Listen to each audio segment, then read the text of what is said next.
Shalom, all praises to the Most High. Anuk said, praise be to the earthly mother, the Pachamama, and all of her earthly angels, the Erkadeshwe. Praise be to the Holy Spirit, the Kahe, in the name of his only begotten Son, Motsah the Lamb, unification to the nation. So, today we're going to get into a little bit of the origins of some more of these peoples who seem to have come out of nowhere, out of the clefts of the rocks, but not all of them came out of nowhere. In fact, it seems as if some of the natural peoples who came from Adam intermixed with these yetis and abominable snowmen and, I don't know, amphibious creatures who came out of the water, who have this Yorkshire pink pig skin. I don't know who they are, but we're gonna keep digging. We're gonna keep trying to find out where the hell do so-called white people come from. Because I don't really seem to know. They just have a certain spirit about them that it just does not seem human. And I'm just telling the truth. The most I know is that I'm not lying. Because there's a reason why he made the Gentiles put exactly how Adam and Eve, or Yahatzaquad and Hawa looked. So there is no misunderstanding about who is Adamic and who isn't. So now, in this video, we're going to get into the Book of Nod. Now, I was supposed to go over this book a very, very, very long time ago. But I guess I'm getting a little bit into it now. I don't know why I felt the need to get back into this book. I guess that's just, the Kahe leading me, doing what it does. But I want to talk about the concept of sire. Now, we went over some of this in the Merovingian video that I did a while ago. And we discussed how the Merovingians claimed descent from, I think, King Clovis and King Clovis and a arcane sea creature. And we'll go over this in the finale for the next part, but I want to focus on this a little bit more, as well as the Book of Nod, because there are a lot of interesting parallels between the Merovingian lineage claims, the Holy Grail claims, and whatever, and this book. So I wanted to just control search the word sire and just read some lines. And you're going to see the type of language, how they speak about things.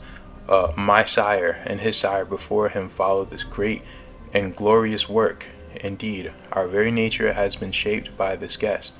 We are unable to stop searching for knowledge.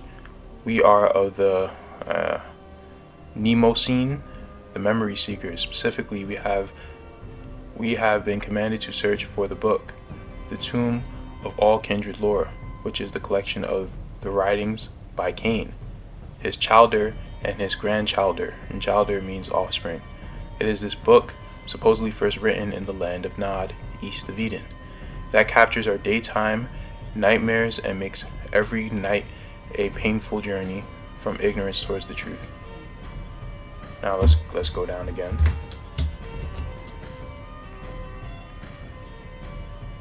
Let's see.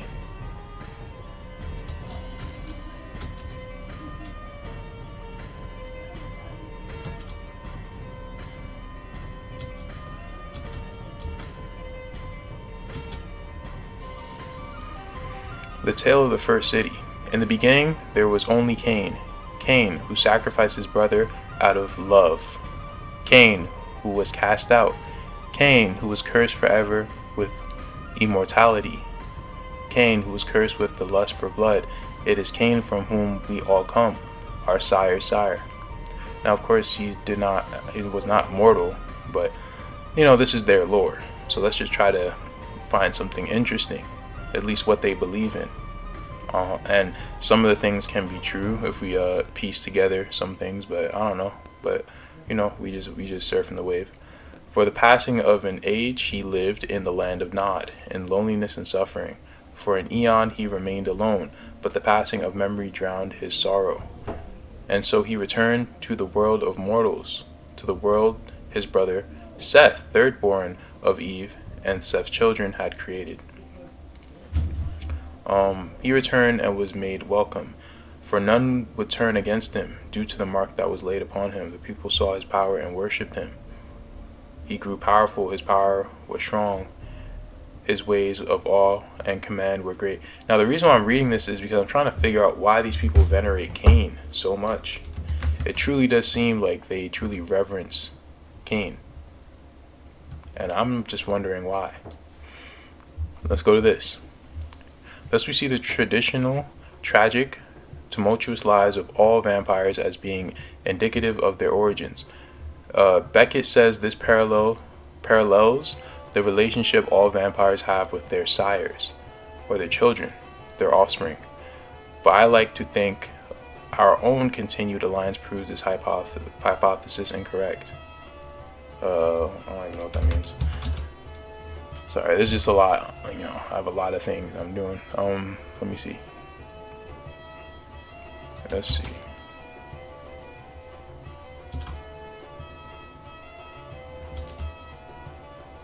I think this is it. Yeah, this is interesting. Of the commandments to the kindred, and now the kindred are fellow so-called vampires. And what it seems that vampires are the offspring of Nephilim, because they drink blood, right? They're cannibals. They're Nephilim, right? They're blood drinkers. Thou shalt not slay thy sire and drink his heart's blood. So you're not supposed to slay your offspring and drink its heart. Okay. I mean, why would you have to be told that? But alright. Thou shalt hold the eldest among you as Lord, even as I am your father. The eldest is closest to me. Thou shalt honor each other's domain. Thou shalt not reveal yourselves as gods to the children of Seth. Honor always your sire. So you can see that there's some sort of a competition with the other seed line. There are two seed lines. There are two churches. Right? Honor always your sire. Thou shalt teach your progeny the ways of the kindred. Thou shalt not embrace love. Whoa, see that? Thou shalt not embrace love. Yeah, that's what the accuser does. He inverses everything. He doesn't want any love in the hearts of his children. Because if you do have love and you have actual love, then you're following the Most High. And he doesn't want that. He wants you following him. Thou shalt not feed of the moon breasts, the wild ones, the diseased, the insane, or the drunken. Thou shalt protect always those who serve. To your brothers and sisters always give hospitality. To your sire's brothers and sisters always give the best part of your house.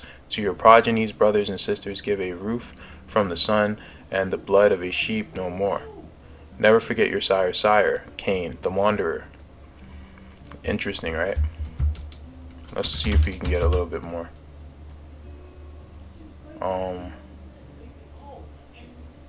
Seek not the blood of thine own elder, seek not the blood of thy sire's sire. See, they protect each other. They never said don't seek the blood of, the seed line of Seth, right? They never said that. And I think this is implying that Nosferatu is a descendant of Cain as well, or this is just, the stuff gets weird. Let's read a little bit of lore. Japheth, sometimes referred to as Japheth or Japheth Cappadocius, was the faithful child of Cappadocius or Cappadocius. I don't know. I'll say Cius. He warned his sire never to embrace the necromancer Augustus Giovanni. Supposedly, Japheth was diaborized. I don't know what that is. I don't even know what this is. I don't know. I don't really care. All right, let's go. Let's get to something that's important. Japheth was ultimately loyal to his sire. Wow. Oh, I'm sorry. I'm tripping. I'm like, wait a minute. No, when it's So my sire, according to them, would be my father. Okay. Okay, now that makes sense. That makes sense. Because I'm like, why are they worshiping their child? No, they venerate who they came from, who their paternal lineage is, not necessarily even who they came from, who their sire is, meaning who provided the sperm, pretty much. You know, they venerate the sire, the person who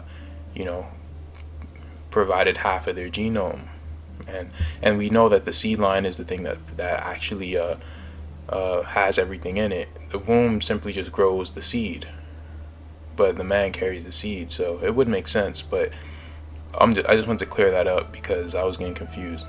But anyway, Japheth was ultimately loyal to his sire, and while Lazarus fled to Egypt, Japheth remained always at the founder's side.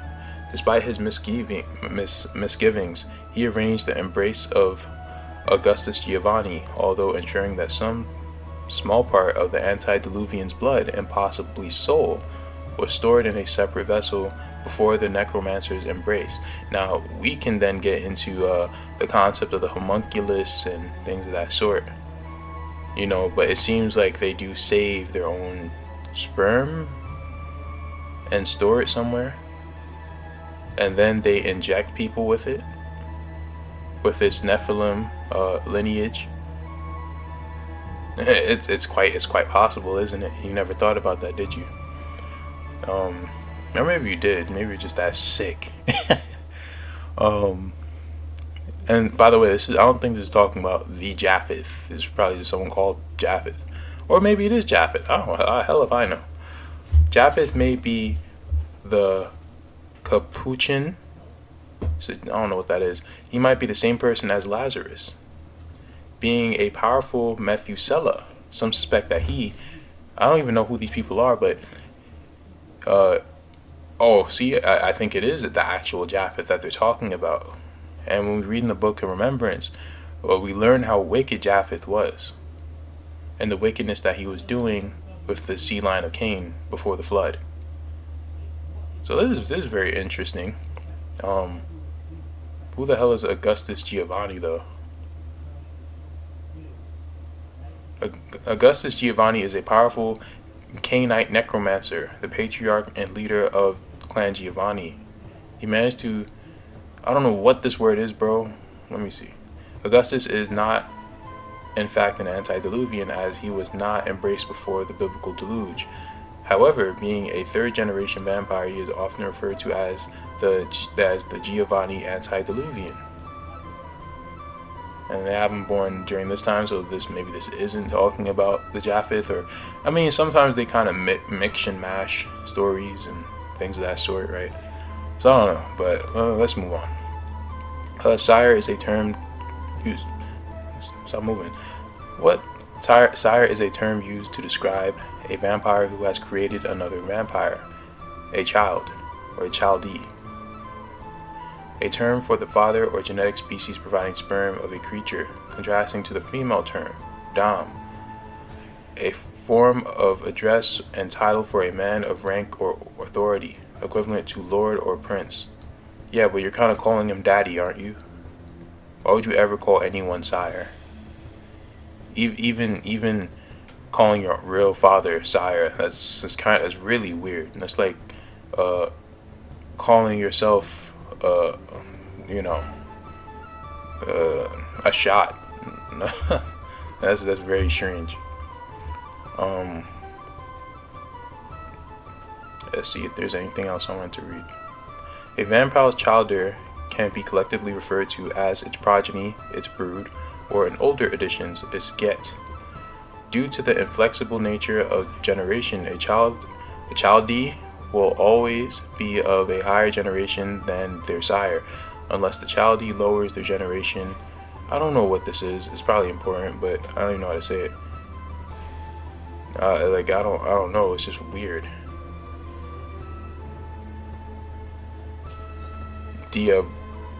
Blurry. I don't know. I don't know what that is. But anyway, let's move on.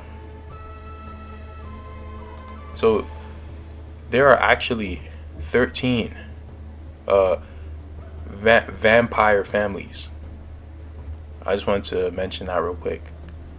The Zemishchi, antediluvian, commonly referred to as the eldest by its descendants, is the most inscrutable of the antediluvians, consumed as it is with questions of metamorphosis and the arcane requirements to advance on this path.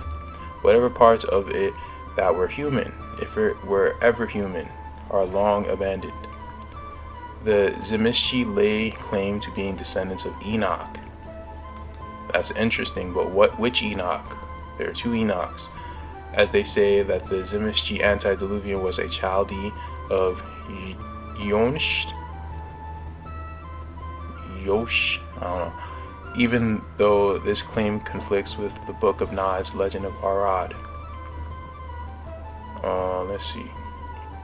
Legend of Arad has it that at some point in the city of Enoch, Arad the Strong sought to purge himself of all evil. Using his mastery of protein, the ancient gathered all of his evil into a bilious mass of repugnancy and horror, and spat it out. Arad's intention was to destroy the mortal who consumed this mass of protein, thinking that by destroying this mortal, he would destroy the evil also. I'm not really into reading fairy tales, so I don't really know how any of this is relevant, because I don't think that this happened, but I'm trying to find out if there is any other. Let's just look at Enoch. Enoch the wise was the first progeny of Cain. What? Whoa. So which Enoch? Which Enoch are we talking about? As king of the first city. Now they have a city of Enoch. Let's see. Enoch and his people worship Cain, knowing of his mark and power. When the first vampire turned to the world of mortals, Enoch passed his kingship to Cain as the new ruler of the first city. Subsequently, Enoch desired such power and begged for his embrace. I guess embrace has a certain meaning. Against the wishes of the archangel Uriel, Cain embraced the wise Enoch as his first child. In his honor, the first city was renamed the city of Enoch, and Cain ruled it until the Great Deluge. These people are some hijacks masters, bro. But hey, they even hijack you in mythology. Like, what the heck? The first city, known as the city of Enoch among other names, is recognized by Nodist scholars to be the first city of Cain or Cainite mythology as documented by the Book of Nod. So maybe they are, I don't know, it seems like they're fusing the two. They're trying to act like, well, there was only really one Enoch and they were both the same. Like, he was also the seed line of Seth as well as the seed line of Cain. That doesn't make sense. But it doesn't have to make sense, right? Don't really have to make sense. But there are 13 major clans, right? And what you get out of this is pretty much that they're pretty much all around the world. There are some in China, some in Asia, some in Africa, right? These are the 13 clans from the dark medieval into modern knights. These are the 13 clans, right?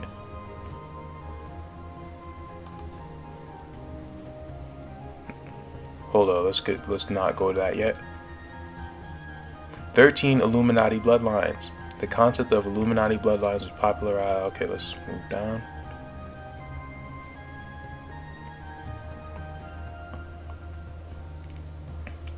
When a member of an Illuminati bloodline reaches the age of 3, he or she is taken to meet an Illuminati grande mother. What is with them in these extra E's? A high-level satanic priestess. That sounds like a Brima Bronovich. I forgot how to say her name. I don't know, some long-nosed woman. These meetings are held twice a year and are attended by all Illuminati families and their mothers of darkness. The Grande Mother examines and evaluates 7 Illuminati children. If the child is worthy of entry into the Illuminati, He or she is assigned to one of the Illuminati bloodlines. For each approved child, another is sacrificed, and his or her blood is used to write the name of the newly appointed Illuminati child. That is some sick stuff, bro. What? And this is how the chart looks. Interesting. This is probably not. I know it's not the full truth, but this is just one person's research. And then you have the Black Brotherhood, the Red Brotherhood, and then the Great White Brotherhood. And of course, that's an inversion because you have a so-called White Brotherhood in heaven, right? But white does not mean like white as we know it, because white people are very new. There's the term white people is a very old concept that they're applying on new people.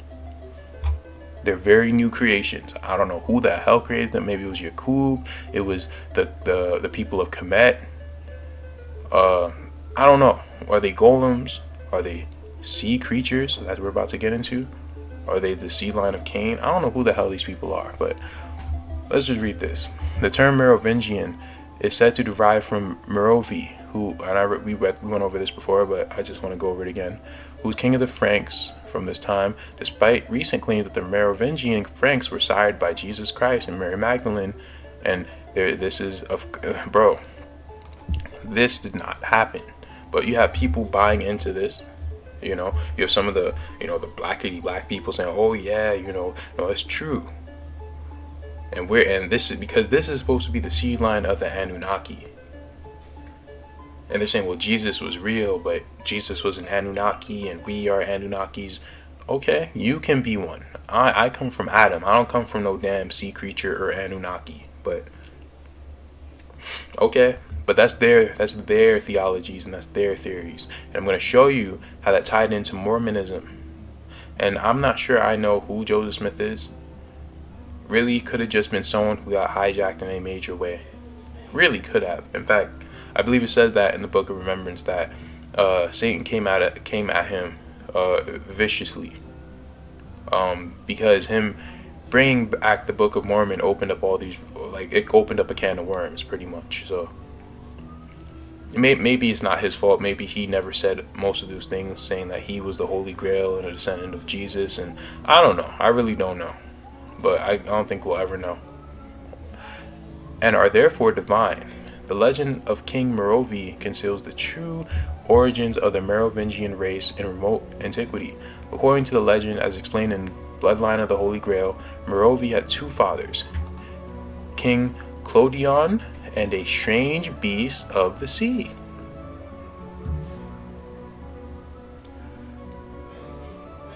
Despite the carefully listed genealogies of his time, the heritage of Merovis was strangely obscured in the monastic annals. Although the rightful son of Clodion, he was nevertheless said by the historian Priscus to have been sired by an arcane sea creature, the Bistus Neptunus. Who else could have been sired by a strange sea creature? Or do they have a huge sperm bank underground? Do they drag women underground and have these things rape them? Knock them out unconscious? I don't know. We really don't know. And I'm not thinking all this to be sick, but we got conquered by some sick bastards, so it really would not surprise me. Nothing surprises me about these people, and they need to be eradicated. Let me see. The Cambrian Franks, from whose female line the Merovingians emerged, were associated with Grecian Arcadia before migrating to the Rhineland. As we have seen, they called themselves the New Mag, people of the New Covenant, just as the Essenes of Qumran had once been known. And that's them hijacking. So you already know who's behind it. It was the Arcadian legend that was responsible for the mysterious sea beast, the Bistus Neptunus, as symbolically defined in the Merovingian ancestry. The relevant sea lord was King Pallas, a god of old Arcania. His predecessor was the great Oceanus, the immortal sea lord, was said to be ever incarnate in a destiny of ancient kings whose symbol was a fish, as was the traditional symbol of Jesus. Let me see. Bloodline of the Holy Grail. I think I have this book, by the way. So I'll probably, I don't know. I say I'll get into it, but I don't know. I have mad books that I'm getting into. For the esoteric allusion to the Merovingian mythos. Wait. Did I mean to read that? No, I did not. For the esoteric allusion to the Merovingians' legendary progenitor, King Merovi, having been sired by a mysterious sea beast out of the sea, is a claim of literal satanic descent. Now listen to this. The ancient people of the Thutha De Danann were the supernatural tribe of the pre-Arcanian agricultural goddess Danae of Argos, or perhaps the Aegean mother goddess Danu. But their true name, rendered in its older form, was Thuadhe de Anu. As such, they were the people or tribe of Anu, the great sky god of the Anunnaki. The Nephilim were banished to the center of the earth for disobeying God by mating with the daughters of men and teaching them the forbidden arts. In this publication, the Nephilim have been identified as the fathers of the Merovingians. The Merovingian race was sired by a water beast known as Quinotar. This Quinotar took the form of a sea bull. Crowley's personal seal was the seal of a seagoat.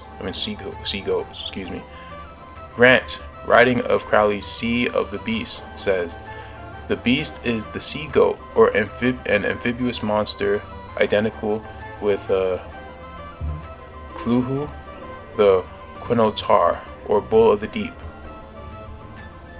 Grant writes as a footnote, "The waters underneath the earth, home of the ancestors, or subconscious anavisms of the race.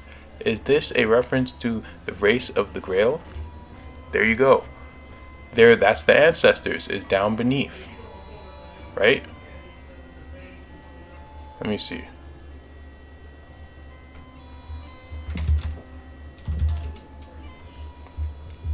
Yeah, this was interesting. The Cainite territory of northern Israel was later occupied by the tribe of Dan, whose worship of Baal or Pan involved such fertility rites at Mount Hermon, also called Mount Sion.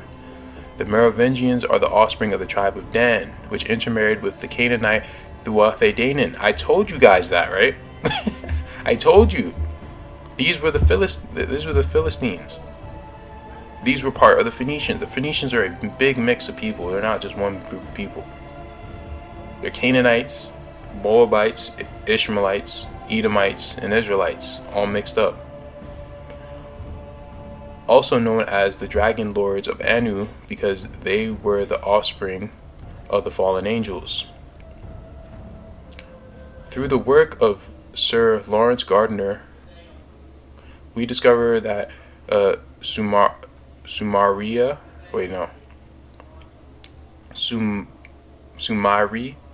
I don't know what that is, in the Old Irish language means dragon.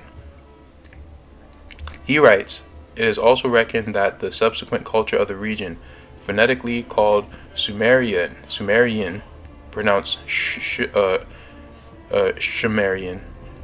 was actually, I can't even read that, it says it right here, Simurian, okay. This case is now considerable since the early ring lords of Scythia, the Thutha De Danann king tribe, were actually called, and this means dragon, right? During the days of the biblical Great Exodus, a group separated from Moses and went to the north. This group was the tribe of Dan. Millions went and settled in European and Scandinavian areas. From there they spread out to the other parts of the world, conquering the countries, spreading their Anunnaki seed, and replacing the conquered people's traditions with their own serpent culture. Oh my goodness, bro. It's not even a Tribe of Dan video, but there's so much about this Tribe of Dan stuff, man. You know, they said they were the founders of the Druidic priesthood. That's some truth, some not so truth, but because they're calling everything wicked, everything evil. It's not necessarily the case, but yeah, it is mixed with evil. It absolutely is. It says that the Tribe of Dan would pretty much be the ones who would travel the world and bring wickedness back to Israel. I don't think I need to read this. I read that already. Take a look at this. See this? This is the seal of the Holy Roman Empire. Right? See this dude? Looks like a so-called white dude, right? We don't really know his his ancestry or his seed line. But these are the symbols that the Merovingians use. But Merovingian symbol of the Chaldee. Wait, didn't we see this terminology used before? So they're saying that they are the children of Cain. They are the children of the satanic seed line. And the Tribe of Dan is hand in hand with them. The Merovingian bloodline, one of the 13 satanic bloodlines that rule the world. Now listen to this. An appendage to the Be Wise the Serpent's book about the British royalty. The British royalty are tied in with the 13th bloodline. The 13th bloodline. Many of the American political leaders have been related to the British royalty, including George Bush and Dan Quayle. A flyer from a Christian conference is included showing who the speakers are. Finally, a little of the genealogical information I assembled on the Mormon leaders is given. This was included in the Be Wise the Serpent's book to give people an idea of how the Mormon leadership ties back in with the leading occult bloodlines of the Merovingian dynasty. The chart for LDS President Albert Smith is only about 1/3 typed out. The remainder of Albert Smith's, as well as other Mormon lead-in, I don't know why I'm saying lead-in, I don't know if that's a word, genealogical work is in a file in some unknown box at my house. So I'll just take your word for it. Merovingian bloodline European royal families is hard to track because it weaves in and out of the other 12 bloodlines. There are many surnames which are part of this bloodline, including the Smith family. So Joseph Smith comes from this bloodline. Joseph Smith, I don't know if he comes from the seed line, but it seems like he comes from the bloodline. Two different things, because they count the mother and the father. They'll just go through the mother or the father. It doesn't matter. Like the Tribe of Dan, he's from Cain's bloodline from his mother, not his father. Right? However, I can give one very prominent one, the Sinclair family. Let's see. In my Be Wise the Serpent's book, I made reference to this bloodline, but I never really took the time to explain it completely. In fact, I don't fully understand this bloodline myself, and neither do I, because it's very complicated. But this bloodline is so extensive in its many branches that its membership takes in many of the presidents of the United States, including George Bush and George Washington. The reason, wasn't George... haven't people found out that George Washington was a so-called Negro? But you guys still think it's we black. Some black people are our worst enemies. The white people, the Yetis, the abominable snowmen, they're nothing, bro. The real enemies look just like us. Those people are nothing. They mean nothing and they are nothing. But these other people, these real enemies, are the ones who actually came from Adam and who betrayed us.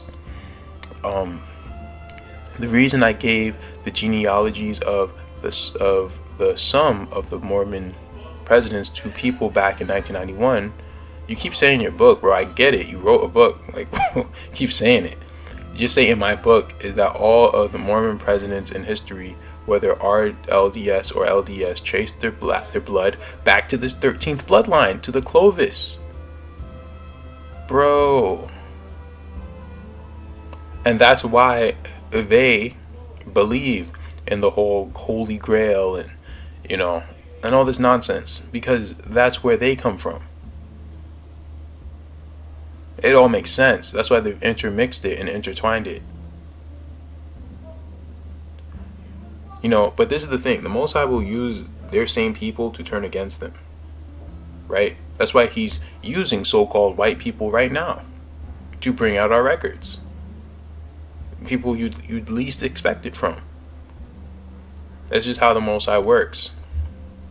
He'll flip wickedness into righteousness. And then, honestly, it's a beautiful thing. I really do hope everyone repents. Like, I don't really care if you were just made 600 years ago or not. If you can repent, you should.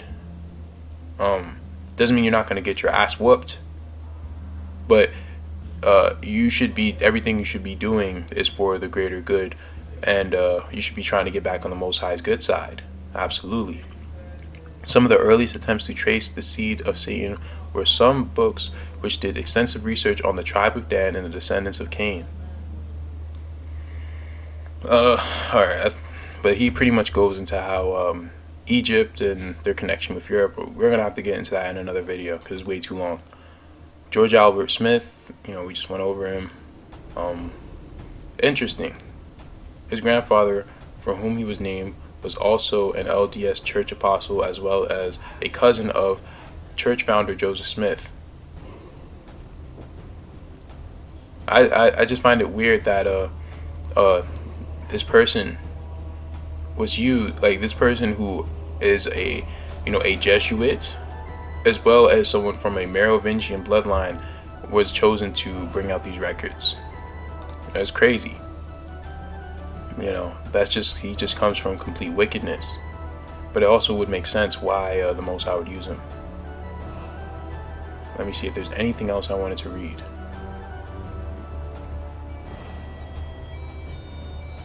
I'll leave this in the description if anyone is interested in reading this article, because I don't really want to dwell on this bloodline too much, but you can see the 13 here. Look, the Li bloodline, that's China, right? They're all over the world. They're not just Europeans. This is a worldwide takedown. Worldwide takedown. Don't let people off the hook. They come from gods, right? They come from sea monsters and birds and animals and whatever the hell else. There goes your 13 vampires, 13 Illuminati bloodlines. And this is another chart, descent builders of the Anunnaki, and these people are the ones who really run stuff.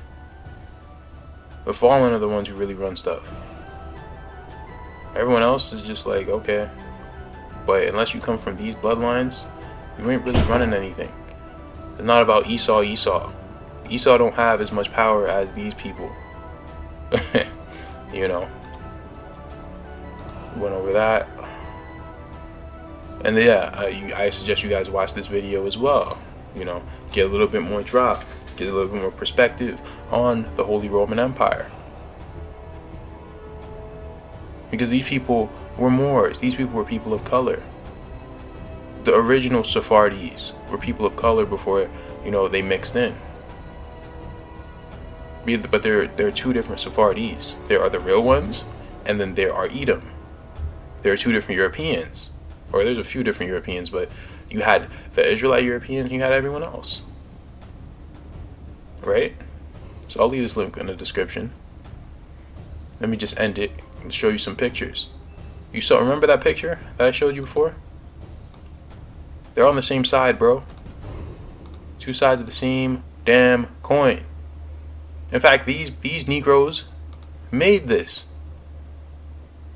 You know what this is? He is his sire. Boom, how about that? That's his daddy. And he sent these crackers on us. It's that simple. Who's this? After they killed the last Inca, who ruled us? Carlos Quinto, right? Or Charles V. Who sent Francisco Pizarro, the Negro, after us? It was Charles V, the Negro, who came and ruled Peru and killed and raped a bunch of our people in the name of Charles the Black Ass Fifth. So I want to hear about this blackity black stuff, bro. Charles V, this is the bastard who came and ruled over us and conquered us, raped and pillaged us. Charles the Moabite Fifth, Charles the Edomite the Fifth. But this is how they say he looked. They're saying he looked like this. Some homosexual white man. No, bro. He was this. He was this. He was Carlos.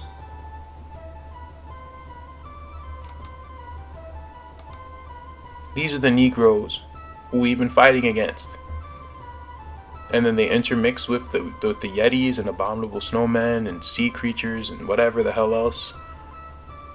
Or they just put them as the front man. But these are the people we were at war with. They said that we were at war with Ethiopians in Europe. It was a more on more war. Who were one group fighting? One group was fighting the other. The Saracens and the Hagarenes. And this can be someone who's related to these Negroes, man. But you have to understand that there is a strong connection with West Africa, North Africa, and Europe and West Europe. People you think are white, they weren't white before.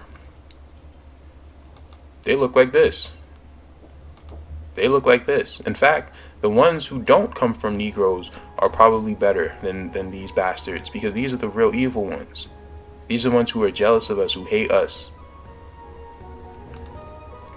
These are the real royalty. These are the Romans, bro. These are the Romans. These are the Romans. The African is the Roman. The Roman is the African. Told these people what to do. And they still tell these people what to do. Even today. Just because you don't see it doesn't mean it doesn't happen. These are the rulers. These were the Romans.